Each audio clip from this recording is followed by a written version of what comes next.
Geoff, can Las Vegas keep it within 6.5?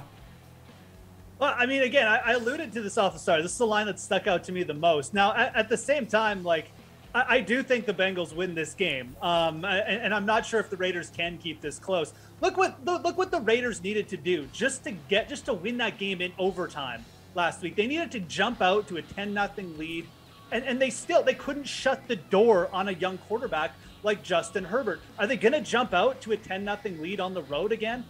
Probably not. And now they have to face Joe Burrow and this great Cincinnati Bengals attack. I know they have like one good corner in Casey Hayward, but guess what? The Bengals have T. Higgins, Tyler Boyd back there. I think the Raiders probably put up a little bit of a fight, and then they just fade late here. So yeah, I do think the Bengals, and this is a big game for the Bengals franchise, man. I mean, all these playoff losses, like time to break the streak with the new quarterback. I know this line does feel a little bit chalky, a little bit like a trap, but I think the Bengals ultimately prevail here, and I think they probably cover too. All right, Pearce, what do you expect here? Also, total sitting at 49.5 on the DK Sportsbook. As a lifetime Ohio resident, I expect the Bengals to lose. Never won a playoff game since I was a very young boy.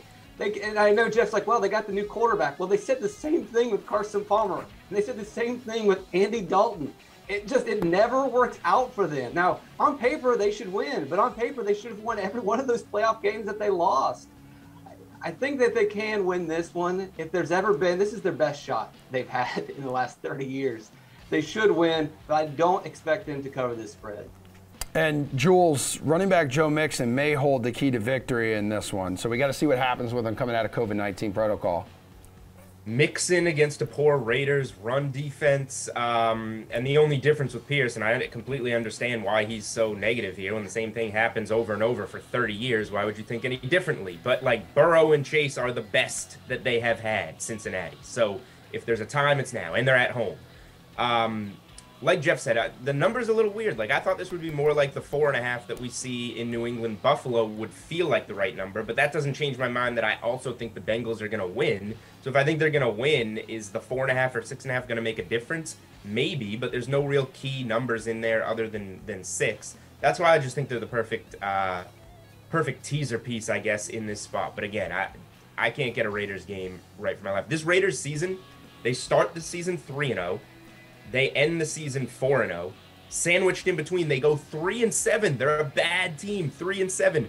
That 4 of their games, they won it 4 games in overtime. That's 40% of their wins that are coin flips that could have gone the other way. Like, I mean, they couldn't get a stop. What do they have? 4 fourth downs to win the game last week. They couldn't get us. I don't know. It's a hard team to trust. The Chargers converted 4 4th and 10s or longer, including a 4th and 21 to get that game to where it got. I don't know. I can't bet on the Raiders. I'm leaning Bengals. For the total, I'll go over. I don't trust either of these defenses. I think Burrow and Chase air it out. Carr always seems to find somebody downfield hucking it up there, so I'd lean over.